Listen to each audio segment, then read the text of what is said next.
fear is the leash that keeps powerful men on their knees. In this video, we are going to burn that leash. If your mind hesitates, your enemy wins. If your emotions tremble, your control slips. Today, I will show you how to erase fear, not with motivation, but with ruthless mental conditioning. This is not therapy. This is warfare inside your own mind. I am Machiavelli. I do not believe in hope.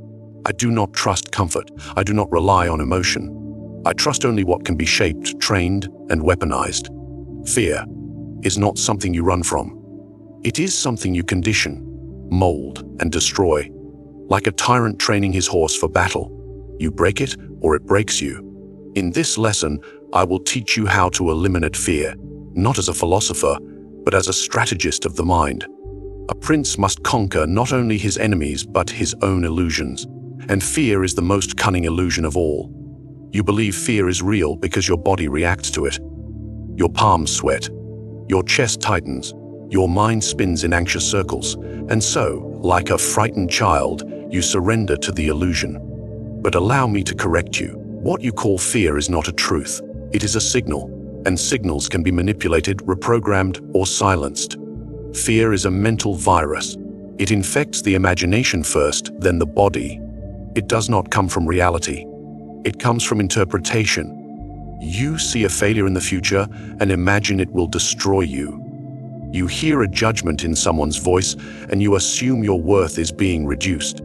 You anticipate rejection and your heart trembles as if death is approaching. But where is the real danger? Where is the knife, the fire, the enemy army? There is none.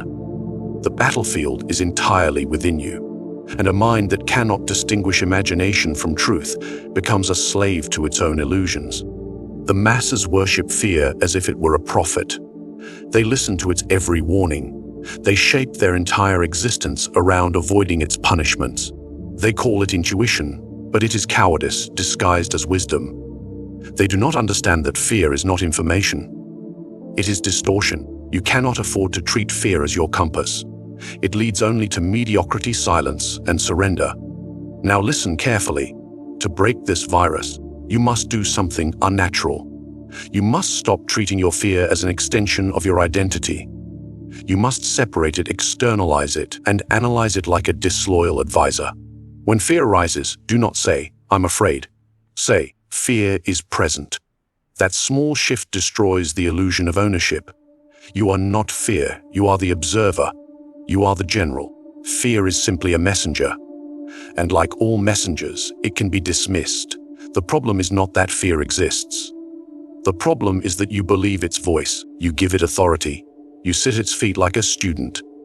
But I tell you, silence it, question it, starve it, treat it like an imposter whispering sabotage into your plans. If you believe fear without interrogation, it will manipulate your potential like a master puppeteer. It will keep you average, even if you are capable of greatness. It will make you hesitate when you must strike. It will tell you to wait when the enemy is weakest. It will turn bold men into overthinkers and kings into cowards. Have you noticed how often your fears are wrong? You feared judgment, yet no one even noticed. You feared rejection, yet the outcome made you stronger. You feared loss, yet the loss freed you. Fear has no memory, no intelligence. It is reflex, nothing more. A leftover instinct from a time when predators waited in the bushes. But today's predators wear suits. They shake your hand. They smile as they plot. And if your mind cannot adapt, if it still trembles at shadows, you will be devoured not by lions, but by men smarter than you, colder than you, and far more disciplined in the art of emotionless action. This is why you must begin to train your mind as a ruler trains an army. Not to avoid fear, but to dominate it, to override it with logic, to isolate it as a separate entity. Every time fear arises, you study it. Where is it coming from? What belief is feeding it? Whose voice does it sound like? Yours or some ghost from your past? Trace it, track it, dissect it, because only by studying the virus can you develop the cure. And remember this, fear feeds on attention. The more you react to it, the stronger it becomes. The more you obey it, the more it returns, dressed in new disguises. The man who gives fear his time eventually gives it his future. The only way to disarm it is to refuse its invitations, not emotionally, not angrily, but ruthlessly, coldly. Like a prince who has learned that kindness to the enemy is cruelty to the kingdom, they told you to talk about your fears, to write them down, to sit in circles and express them. But that is not power. That is confession. And confession does not cure the disease. It feeds it. The modern world is obsessed with emotional validation. It wants you to narrate your weakness as if storytelling will save you. But I, Machiavelli, do not believe in speaking weakness into existence. I believe in silencing it through conditioning. The mind must not be treated like a diary. It must be treated like a weapon. Weapons are not emotional, they are functional, sharpened, precise. They do not complain, they do not reflect, they do not tremble. And if your mind is to be anything more than a slave to impulse, it must be trained with the same ruthlessness. This is the method of neuroconditioning, exposing your mind to discomfort deliberately until fear dies from exhaustion. You do not become fearless by thinking. You become fearless by enduring. A prince does not read books to prepare for war. He marches, he bleeds, he loses, learns and returns colder. So too must you engage with what terrifies you not once, but daily. Controlled exposure. If you fear rejection, you must chase it. If you fear confrontation, you must initiate it.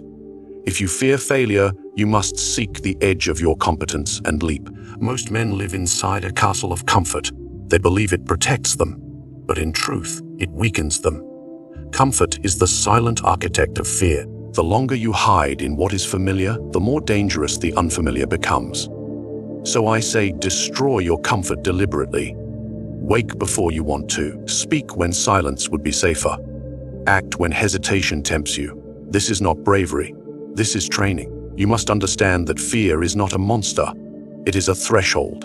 And on the other side of that threshold is power. But to cross it, you must condition your nervous system to associate fear not with paralysis, but with movement. When your body trembles, do not retreat. Move forward. Teach your legs that fear is not a command to stop, but a signal to begin. This is how warriors are made. Not by removing fear, but by retraining their response to it. The coward feels fear and freezes. The average man feels fear and waits. But the ruler, the strategist, the Machiavellian, feels fear and moves anyway, not recklessly, but deliberately. He uses fear as a compass. He understands that wherever fear points, that is where growth hides, that where control lies. The battlefield is always behind the fear, never before it. Neuroconditioning is the science of rewiring your instincts. But science alone is not enough. You need violence, not physical, but psychological. You must attack your comfort like an enemy. You must slaughter excuses in cold blood. You must push yourself into the fire until your skin no longer burns. Only then will fear begin to erode. Not because it disappears, but because you have made yourself too strong to feel it in the same way. This is how rulers are forged.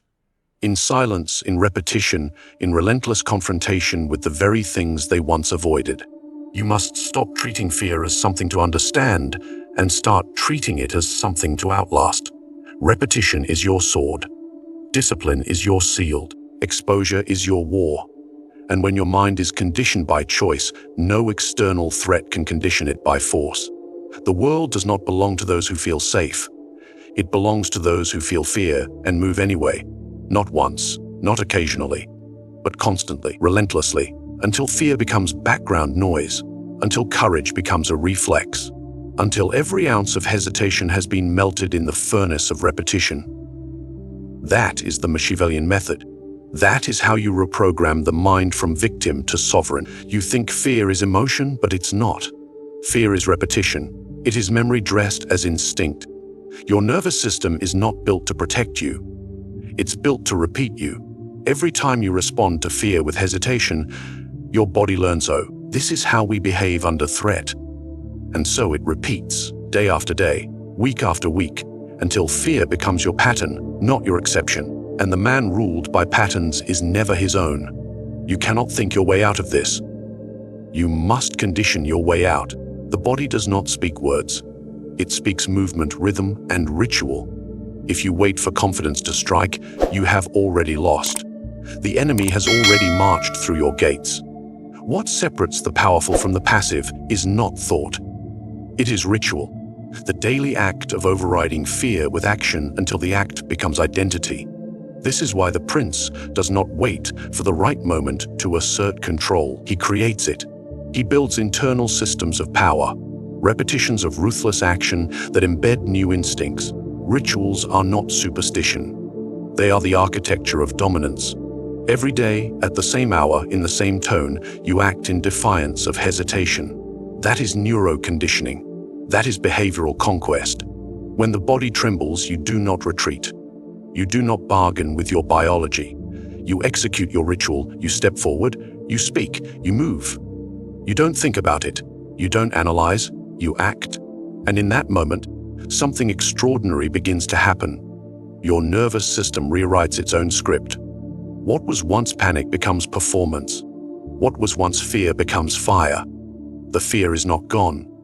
It's just rerouted into energy. That's the difference between the pleaser and the predator. One shuts down, the other switches on. I do not believe in affirmations. I believe in evidence, and rituals produce evidence. Not in the mind, in the nervous system. The only way to erase fear is to teach your body through repetition that movement follows fear. Not paralysis, not escape, movement. This is biological warfare. You must out-train the old version of yourself. You must rewire the reflex, not by speaking, not by writing, but by doing, ruthlessly, repetitively, until there is no longer a debate inside you when the pressure rises. This is how kings build control, not just over their enemies, but over themselves. If you fear confrontation, create a ritual that requires you to initiate one each week. If you fear public speaking, build a ritual that places your voice in the center of attention, even in small doses. If you fear exposure, construct a habit where you walk directly into visibility, even when every fiber in you wants to vanish. These acts are not for show. They are not for others. They are programming codes. Lines of behavioral software inserted into the subconscious through repeated execution. Understand this, you are not lazy. You are ritualized in weakness. You are not timed. You are simply rehearsed in avoidance. The cure is not motivation. It is replacement. Replace comfort with conditioning. Replace avoidance with execution. Replace waiting with war. Ritual by ritual, you carve a new identity. One that no longer trembles in the face of fear, but moves automatically through it. This is not some potic transformation. It is cold, mechanical repetition. You are not chasing a feeling. You are building a default. The modern man confuses mindset with emotion. But I tell you, mindset is memory in disguise. Whatever you do repeatedly under pressure becomes who you are under pressure. This is why fear cannot be defeated with understanding. It must be reconditioned through behavior. Each time you move into fear, you teach your nervous system that action is the proper response, not safety, not stillness, action. You do not wait for belief. You train until belief is irrelevant. You act until confidence is automatic. You perform until fear loses its role in the ritual. This is how empires are built, not in words, but in routines that override weakness until power becomes muscle memory. Most men are not ruled by fear. They are ruled by the meaning they assign to fear. The emotion itself is nothing. It is a spark, a pulse. But the moment your mind wraps a story around it, fear evolves from sensation into a sentence. And once you believe that sentence, it governs you. This is the true tyranny of fear. It's not physical, it's narrative. You feel the tension in your chest, and the voice says, "You're not ready." You stumble and it whispers, "You're a failure." Someone laughs and the mind concludes, "You are not enough." But this interpretation is not truth. It is framing. And whoever controls the frame controls the mind. You were trained, unknowingly, to frame fear as failure, to believe that discomfort signals danger. That rejection means you're worthless. That shame is a death sentence. These frames were installed without your permission. By teachers, by parents, by the world. And so you operate inside them. not realizing you are acting out a script that was never yours to begin with. This is why fear persists. Because your mental frame makes it powerful. You're not reacting to reality. You're reacting to the meaning your mind has attached to it. But meaning is not fixed. It is malleable, like steel. And you, if you are to become sovereign over your own psyche, must learn to forge meaning deliberately. You must become the architect of your frame. When fear arises, you do not ask, "What does this mean about me?" You declare what it means. You take the raw emotion and reframe it into weaponry. You feel nervous before a decision. That is not weakness. That is proof you are stepping beyond your past self. You feel resistance in your chest. That is not failure. That is confirmation you are touching the edge of power. The fearful man says, "I can't do this because I feel afraid." The Machiavellian mind says, "I must do this because I feel afraid." To reframe is to reclaim power. You override the old software with a new command. You catch the fear mid-sentence and interrupt it with strategy. You say, "Yes, this is uncomfortable, but this is the discomfort of expansion." You say, "Yes, this feels uncertain, but this is how domination begins." You shift the lens. You make the emotions serve you. And soon, fear becomes indistinguishable from the feeling of growth. I do not teach avoidance. I do not preach comfort. I teach control. And control begins with narrative. If you do not define the meaning of your experience, the world will define it for you. Your competitors will define it. Your enemies will define it. The weak man inside you will define it. And every definition they provide will make you smaller. So you must move first, speak first, frame first, even when your voice is trembling, even when your mind is uncertain, seize control of interpretation. There is no external reality more powerful than the internal story you attach to it. You can face the same challenge as another man, and he collapses while you rise. Not because the event was different, but because your frame was. He saw shame. You saw sharpening. He saw defeat. You saw data. He saw Dane. You saw a door. And that door leads to a version of yourself he will never meet. Because he surrendered to meaning while you mastered it. Powerful men frame everything. Loss becomes leverage. Rejection becomes fuel. Criticism becomes clarity. There is no failure, only feedback. There is no fear, only signal. This is how you transmute emotion into strength. Not by suppressing the feeling, but by hijacking the narrative. You become the author of your own mental kingdom. And every time fear rises, you write a new decree. This is not delusion, this is strategy. The world will feed you lies. Your past will feed you weakness. And fear will wrap itself in the voice of reason, pretending to protect you. But you must become immune to that voice. You must drown it out with precision, with conscious framing, with repetition so ruthless that your nervous system forgets how to interpret fear as anything other than fuel. You build a mind that does not flinch because it no longer sees pressure as pain. It sees it as a mirror reflecting who you must become. You cannot defeat fear while holding on to the version of yourself that was built by it. The fearful self is not just a mindset. It is an identity. It is a structure you have reinforced every day through habit, language memory, and self-perception. Every time you chose comfort over confrontation, silence over truth, hiding over exposure, you added another brick to this version of you. And now you live inside the walls of a persona that was never meant to rule, only to survive. But if you desire power, control, impact, then that self must die. You cannot transform by negotiating with the old identity.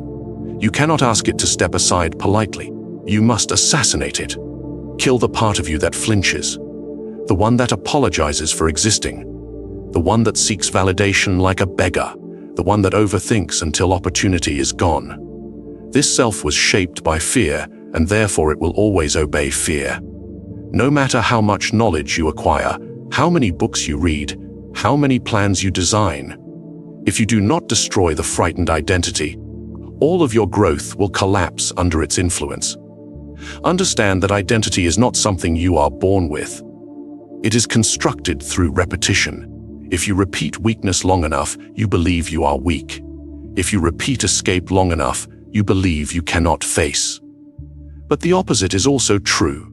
If you move with certainty long enough, you start to believe you are certain. If you confront difficulty enough times, you begin to identify as someone who does not run. The nervous system does not respond to hope. It responds to evidence. An identity is just evidence made permanent through repetition. To erase fear at its root, you must stop asking how to feel better. You must ask, who must I become so that fear no longer fits inside my frame? You must design a new character, forged in violence, not against others, but against your own limitation. The new identity does not wait. It does not tremble. It does not narrate doubt. It acts regardless of emotion. It speaks regardless of trembling. It stands in discomfort without seeking rescue. This self is forged deliberately. It is not inherited. It is not found. It is built. You do not need more motivation. You need a funeral. You must bury the self that was built by fear. And you do this not with tears, not with farewell letters, but with ruthless replacement. Every time fear arises and you act in defiance of it, you weaken the grip of the old identity. You teach your mind we don't run anymore. You don't convince yourself through thought. You convince yourself through behavior, through relentless contradiction of every pattern that once kept you obedient. The fearful identity will resist.